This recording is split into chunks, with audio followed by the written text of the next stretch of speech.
You're watching Drake Wing Gaming. Enjoy the video. Hey guys and gals, Never here from Drake Wing Gaming. It's something on Twitter. Give me the game Gaming Dragon. Today I'm coming back at you with a Let's Play episode of Devil's Gambit. Yeah, let's go ahead and jump right back into it, shall we? Alarm chain, you were up, and let's go. Well, which part were we on? There we go. Okay. I take it back. I reckon you're much more filling than a mere sweet bug. Yes, I can make a feast out of you. He stresses his words by grasping me by the obliques and pulling my belly against him. He squeezes me here and there, filling up every bit of my flesh. Muscle, fat, and the bones underneath. Finally, one of his hands stops on my chest.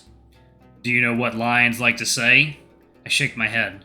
It's baseless conjecture, of course, but they think we used to kidnap people to eat their hearts. Can you imagine? Ridiculous. I let out a chuckle after him, though I stop when he opens his mouth and starts drawing closer. His tongue barely catches the drool running down his chin. But what if I told you those stories were real? My heart jumps as he suddenly lunges forward. And then I explode into laughter. Cadgan's cheeks are round with air as he blows raspberries into my neck. Hey, stop! Cadgan! Fine, fine. Just because you asked so nicely. As he's pulling back, he takes a second to look the side of my face. I wish I could pretend that's what makes me turn red in the ears, but he'd see right through me. I can't believe I'm still falling for his childish tricks. Did you really want me to bite you? Oh, yes? Interesting. I'll keep that in mind for later. He licks his lips again. Is this hunger really all an act? Sink into his chest. Okay. When we hugged by the river just a few days before Kagan's illness disappeared, I was taller than him. He was the one standing on the tips of his toes to fit his muzzle on my shoulder while digging his fingers into my clothes. His were the sobs muffled by my shirt. Tonight, I'm the one pressing my cheek against his chest, sinking into his white fur, trusting him to hold and put me back together, telling me it will be alright even if we know it won't. God, thank you for letting me hug and love this ghost one last time.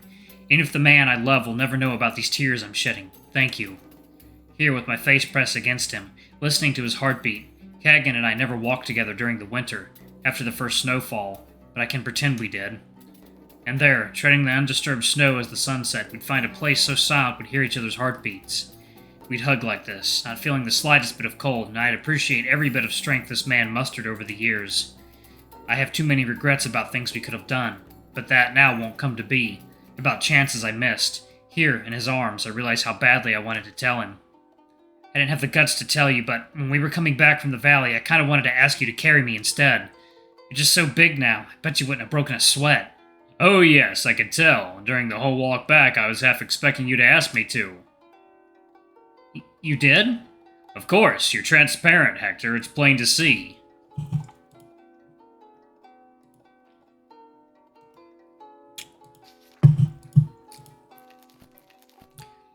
You're always staring at my chest and arms, making no attempt to hide it. I swear your legs were shaking when I destroyed the targets of the festival. His heavy mitt of a hand presses my head and ear against his chest, and I can hear his heartbeat. With half of my face covered, my other eye can only see his white fur. It's like a fantasy come true.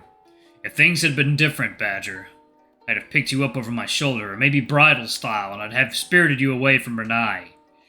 Any place would be home if you'd be with me. I nuzzle up against his chest.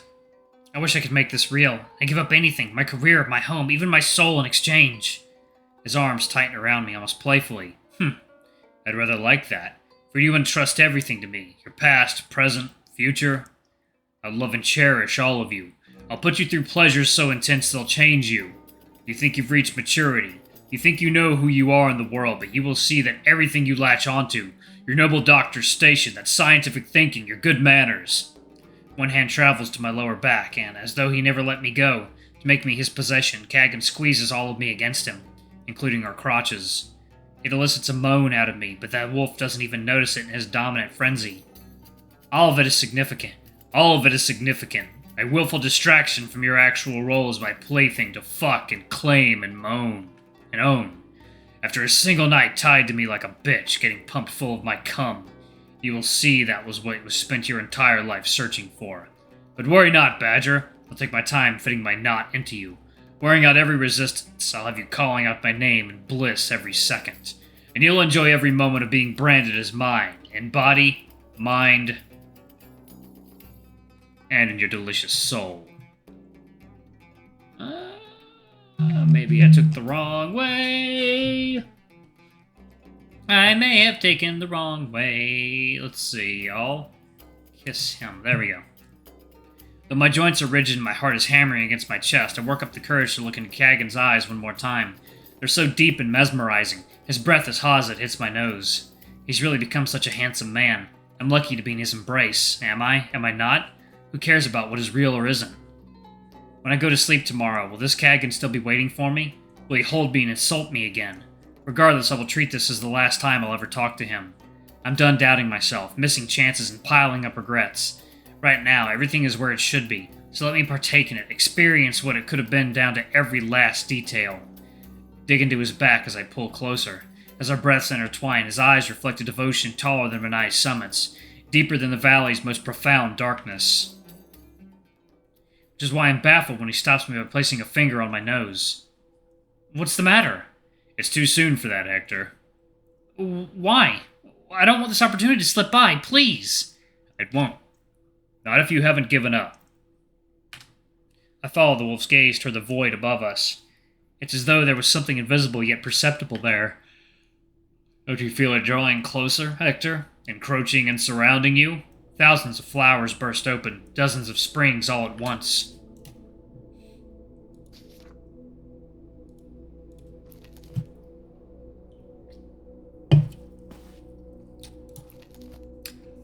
He was born among screams here in Renai, where the earth has mouths to swallow and the sky eyes. As though breaking out from under a lake's surface, I gasp for air. I sit up frantically, looking around. Murky moonlight enters through the open window, illuminating the desk. This is my room. Then I'm... awake? The now dry streaks on my cheeks say yes, but that dream was so vivid it's difficult to tell. Curious. Y'all, let me know if that turns out differently. Cadgan?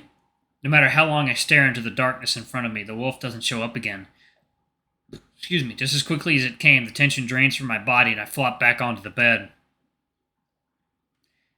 I wish it had lasted longer, that I had never woken up from that dream. What do I need to do to be in Kagan's arms again? Would it suffice to just close my eyes and wish for it?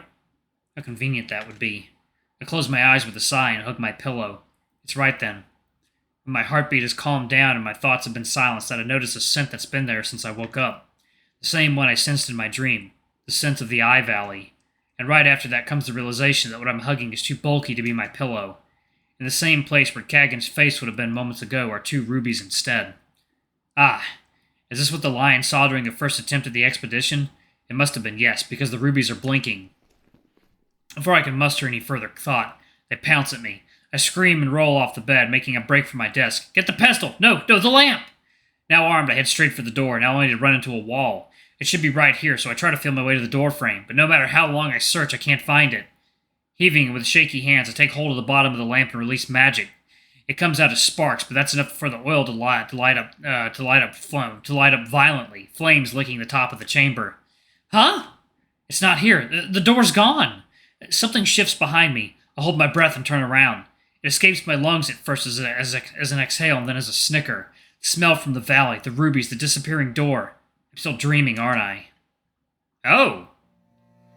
A wolf lies on my bed, on his side and using one head as a headrest. Eyes red like blood, strange markings on his ears, and very scant clothing. But what truly draws my gaze are the hooves at the end of his feet. I know what this is. I've heard about it since I first set foot in Renai, but that's not impossible. That's not possible. This has to be a dream. 1 second, y'all. Water time.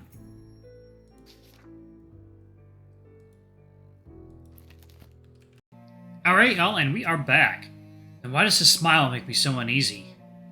Badger, you ought to know this isn't a proper way to greet a venerable spirit.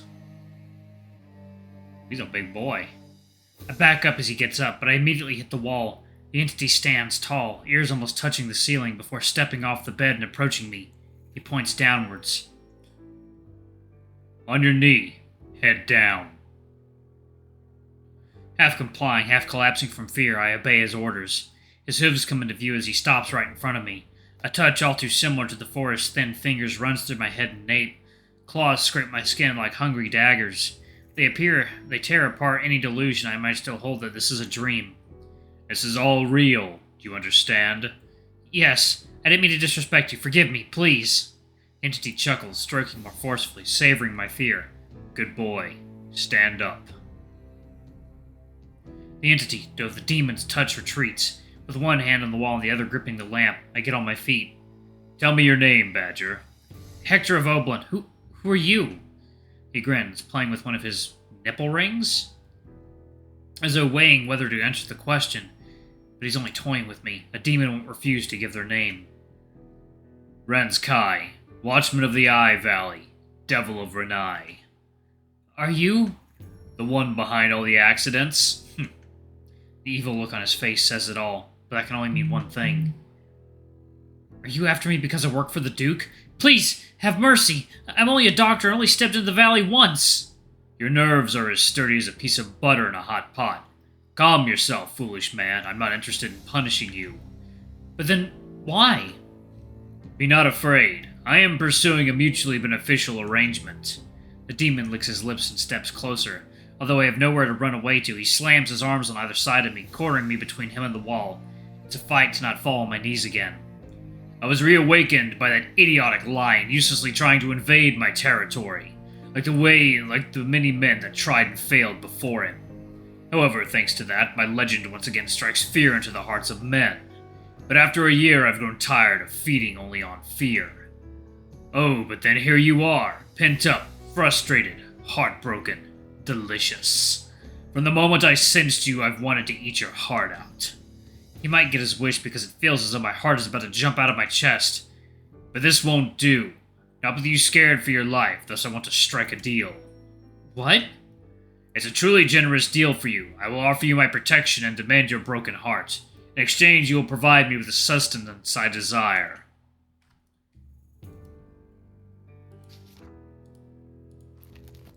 Hector, if there's a time to calm down and think straight, then it's now.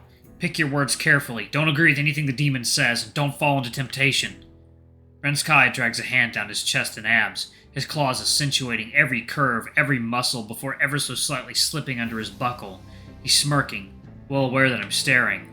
By protection, I mean I won't lay a finger on you without your permission.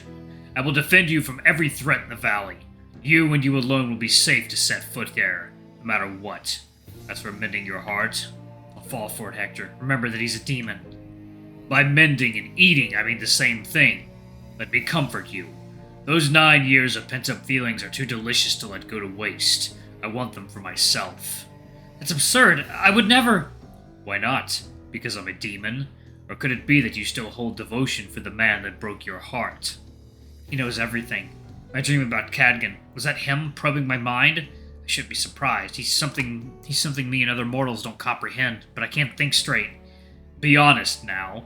Weren't you disappointed by Cadgan? Tall and icy as a mountain summit. Unreachable, devoid of all the searing fire you yearn for. But me? I'll burn you all you want. I'll hold you and lick your wounds all you want. Once we know each other better, you'll agree I'm much more to your liking, Badger. Taking a deep breath, I began murmuring, to God to not let me fall for this creature's sweet words and temptation, and to my ancestors to guide me so I don't stray from the good path. Ren's Kai raises an eyebrow, leaning closer. Are you praying? The demon laughs, his eyes closed shut and his mouth twisted into a wild smile. I shove him away, and although he barely flinches, I slip out from under him. My futile attempt at an escape only amuses him further. Alright, I'm going to pause it right there, y'all. Thank y'all so much for watching. Don't forget to like, comment, subscribe. I'm tired, y'all. And, there's only 2 videos going up today. I'm preparing to go see my grandma tomorrow, so hopefully y'all will enjoy these 2 videos. There'll be more content coming. I'm just mentally preparing myself, because it's probably not going to be good. But anyway, I love you all. I'll see y'all in the next video. Bye-bye.